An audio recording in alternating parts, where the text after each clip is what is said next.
Just minutes after Alex Bowman won his second Cup Series race of the season yesterday, team owner Rick Hendrick confirmed that a long-term contract extension is in the works, and the results are in. Shockingly, if you slide the door numbers back, that will free up more space for sponsor logos. Oh, who knew?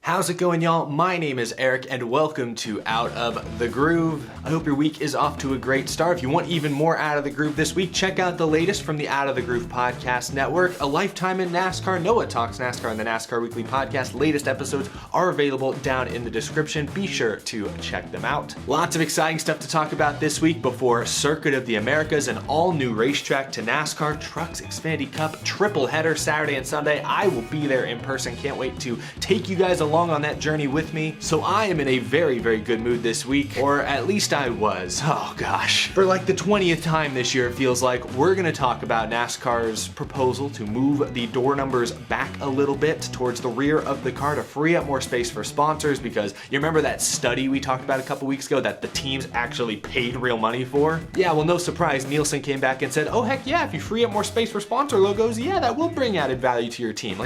We all knew that. You didn't need to spend real money on. Anyway, we're gonna talk a little bit about that in just a few moments, but first, we do have some good news to get to today. Paul Menard is coming back for a one-off, it appears. He will race in the Truck Series race at COTA this Saturday, driving for Thor Sport in the number 66 truck. That's right. Paul Menard, the silent assassin, is back. The bright yellow fellow, get hard for Menard.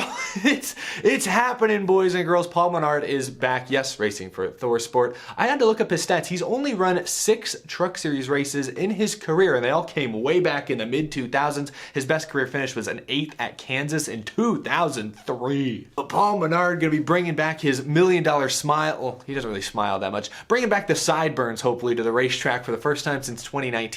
Paul Menard has not raced in NASCAR since the end of the 2019 season, when he stepped away from full-time Cup Series action and tapped Matt DiBenedetto to replace him at the Wood Brothers. So this is a welcome surprise to see Paul Menard racing at COTA. There are a few other surprising drivers dipping into the Xfinity and Truck Series. We'll talk more about that later this week, but just for now, I know Tyler Reddick will race the Xfinity Series race for Jordan Anderson Racing. Kevin Harvick, it was announced today, will drive for BJ McLeod Motorsports in the Xfinity Series race, and in the Trucks, or the Cup Series rather, actually, Ty Dillon will be back this weekend driving the number 96 car. But later this week, we'll talk about other Cup Series drivers who may be dipping down into the lower series to get some extra seat time, extra practice at this brand new track to NASCAR. We'll talk about other surprising drivers that might end up on these entry lists this weekend. Very, very exciting stuff. Remember, practice and qualifying are back for all 3 series this weekend. So even if, Cup Series drivers aren't going to race in the Xfinity or Truck Series race, they will get some laps on the track that weekend before the main event on Sunday. Very happy about that. But now, before we talk about Alex Bowman's potential contract extension, which is more good news, I'd say, let's get the paint scheme stuff out of the way once and for all, because I can't keep talking about the same thing, covering the exact same ground every couple of weeks. It becomes redundant, it becomes exhausting. But I'm gonna mention it here today because Adam Stern from Sports Business Journal reported that Nielsen study the teams paid for a couple weeks back, NASCAR teams have been informed by Nielsen that moving the car number decals from the center of the doors would result in added sponsor value, increasing expectations that a change will be made after this season. What? There's no way. You're telling me that if you free up extra space to put more sponsor logos, you're telling me that teams can make more money by putting sponsor logos there? Oh, wow.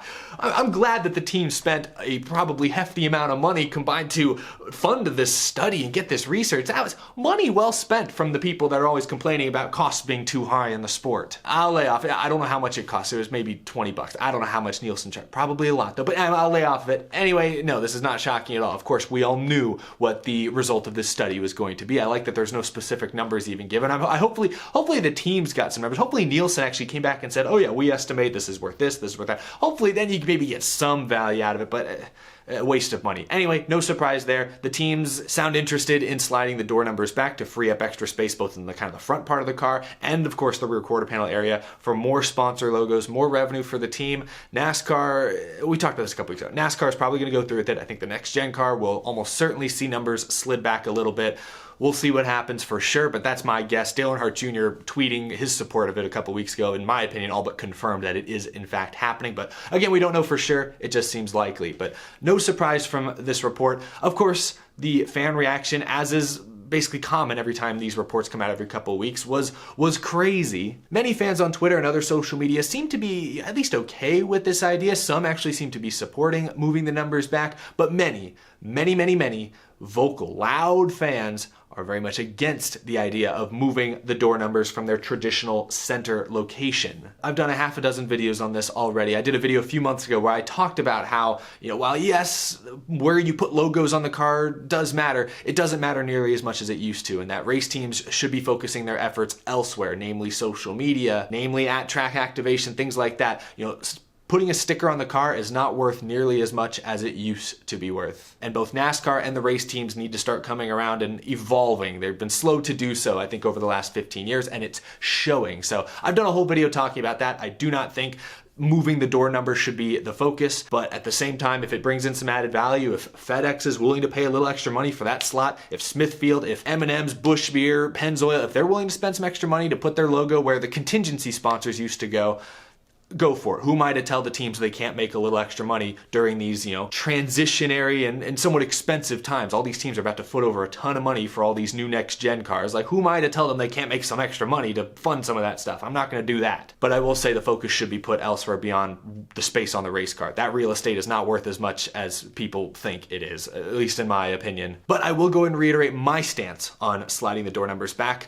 I like the door numbers centered right where they are. I think they look really, really good. It makes NASCAR cars stand out compared to other major motorsport series that don't feature the numbers as prominently as NASCAR does. The number is the brand, the 3, the 43, the 24. The numbers have become iconic. So I don't like anything that sort of pushes the numbers to the side. But that being said, I'm not entirely against the idea of sliding the numbers back as long as the teams fit into these two rules. One, the number can't be slid so far back that it ends up getting up on the wheel well, up on the fender where it's warped. If the number becomes warped and distorted, that's a no-go. And then my only other condition is that the numbers stay large. If they have to shrink them a tiny bit, okay, but if the number is shrunk any significant amount to where it's like noticeable from the stands, that's a problem. The number needs to still be big because, as I said, it's the brand in a lot of cases. There are a lot of Austin Dillon fans that pull for Austin Dillon because he represents the number 3. There are longtime Petty fans. There are a lot of Dale Jr. fans that moved over to Alex Bowman because he repped the 88. And same thing goes for Chase Elliott in the 24 at the time. Now he's in the 9, which his father made famous for many, many years. Numbers matter. So the number, the logo needs to be prominently displayed. As long as the number stays big and doesn't get slid so far back that it's warped on the wheel well there, I'm good with it. Or at least I'll tolerate it, I should say. I actually am excited to see what designers can do now with paint schemes with that added space. The schemes may look a little bit different. There are a lot of very talented designers out there working for these race teams. I think they'll find a way to maximize the space. If it's not always maximized by sponsor logos, I think the designs, in many cases, will look really, really sharp. So I'm excited to see that creativity flow forth. But yeah, as long as they don't break my 2 rules, I'll get by with it. But let me know down in the comments how you feel about the door numbers being potentially slid back. Some are saying, oh, slide them forward. That might look okay. I'm okay with that as well. Same rules still apply in my opinion. Just don't warp them, don't make them small. If you want to slide them forward, okay. But it sounds like they're leaning towards sliding back. I don't really have a strong preference there. Some have also said give the teams the option. Like some teams, if they want to, can slide them back. Other teams can slide them forward or keep them in the center. I'll be honest, I'm not really a fan of that idea. I'm not a fan of telling people what they have to do, but at the same time, I do think it will look better if all the cars sort of follow the same template. Like, I don't know, if some cars have the number slid forward, others have it back, when they're in a pack like that, to me, maybe that will be weird. Maybe it won't. Maybe it actually won't matter at all. Maybe if all the numbers are in different places, it'll actually look cool. I don't know, but in my head, I feel like there should be kind of a consistent uniform look to the cars where the number's basically in the same spot for every team. I feel like that should be the way to go, but maybe I'm wrong. I don't know. That's a possibility. Anyway, that's my take on the door numbers being slid back. I look forward to talking about this once again with probably little to no new details in about 2 or 3 weeks when it becomes a topic of conversation again. What can we do? Anyway, let's move on, because yesterday Rick Hendrick dropped a little bit of a mini bombshell, one of our first silly season bombs of the year. Coming into this season, Alex Bowman was on an expiring contract. Last year, he signed a 1-year deal to stay with Hendrick and move over to the 48 car. It's basically the same 88 team he raced for last year, just now branded as the 48 with Ally on the hood. But since the beginning of this year, he has been without a surefire contract for 2022 and beyond. After winning at Dover yesterday, his second win of the season, Rick Hendrick, speaking to the media, confirmed that they are working on a multi-year extension for Alex Bowman. Asked by Jordan Bianchi about a contract extension for Alex Bowman, Rick Hendrick calls it a formality and says talks have already started and that they're looking at a multi-year deal. We want Alex there, he wants to be there, Rick Hendrick says. That is big news. Alex Bowman has emerged this year as, I think we can say, a championship contender. He's been pretty inconsistent, but when he's been good, I mean, he's now the only the second driver this season to get more than 1 win. So when he's good, he's on it. Alex Bowman is a legit contender, driving for, right now, perhaps the best all-around race team in the NASCAR Cup Series. This is huge news if they are, in fact, able to ink a multi-year extension. It sounds like both parties agree on that much, at least. The details of the terms may be still being worked out, and this is where I believe questions about sponsorship, namely from Ally, arise. Ally, you'll remember a few years ago now, signed a deal with Hendrick Motorsports to be the primary sponsor for like every race on the 48 car through 2023. They signed that deal when Jimmy Johnson was still there. That's why Jimmy Johnson repped those colors those first 2 seasons. Now it's Alex Bowman. And I think many of us speculated, I think accurately speculated, that the reason Alex Bowman only got a 1-year deal for this season is because this is kind of a tryout year. How does Ally like having Alex Bowman represent their brand? Is Alex Bowman going to thrive with this new pressure? If Rick Hendrick knew he wanted Alex Bowman with the team for many years to come, they would have signed a multi-year extension last year. But they didn't. They only signed a 1-year deal. A tryout year, in my opinion.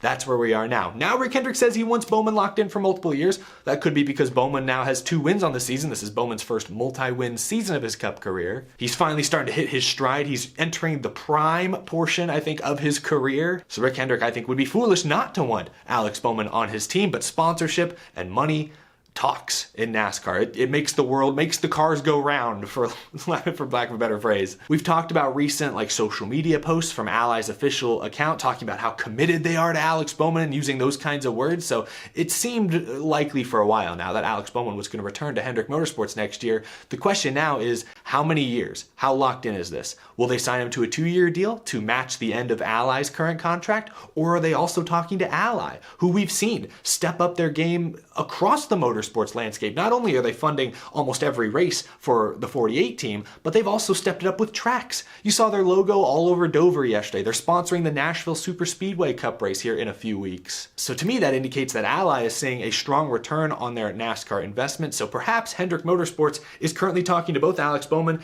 and Ally about maybe extending both of their contracts together. That would be awesome for Alex Bowman fans if they could get Bowman to sign like a 4 or 5 year extension, which is almost unheard of in modern NASCAR, and then they also get Ally to sign on for a couple more years. That would be huge if that pairing can continue beyond this year for one, but even beyond 2023 and further and further. Maybe that's wishful thinking, but at least as of now, I mean, you heard it straight from Rick Hendrick himself, Alex Bowman will likely stay with Hendrick Motorsports for another season, probably another couple seasons at minimum, maybe more than that. Again, this is the right call. Alex Bowman has shown clear, steady progress each of the last 3 or 4 years. This year he's already got 2 wins. They just got to get a little more consistent, but Bowman at 28 years old, again, is about to hit the prime 10 or so year stretch of his career where production is expected to be the highest. Experience and athleticism will both be at or very near their peak. We're about to see the best Alex Bowman is ever going to be, and I think Hendrick Motorsports and hopefully Ally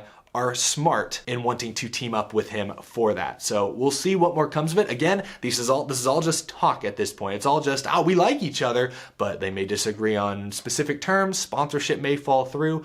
We'll see, but it sounds very likely that Alex Bowman will stay with Hendrick Motorsports for at least a couple more years. Good for him, good for Hendrick. Hopefully it does, in fact, work out that way. That is all I've got for this episode of Out of the Groove. Thank you all for tuning in. Be sure to subscribe if you're new to the channel. We talk NASCAR news, rumors, predictions, race reviews every single day. As always, a huge thank you to my amazing Patreon supporters as well. I could not do this show without your continued support. Still much more to get to this week. I will see you all again very, very soon. Have a fantastic rest of your day. I'll see you in the next episode.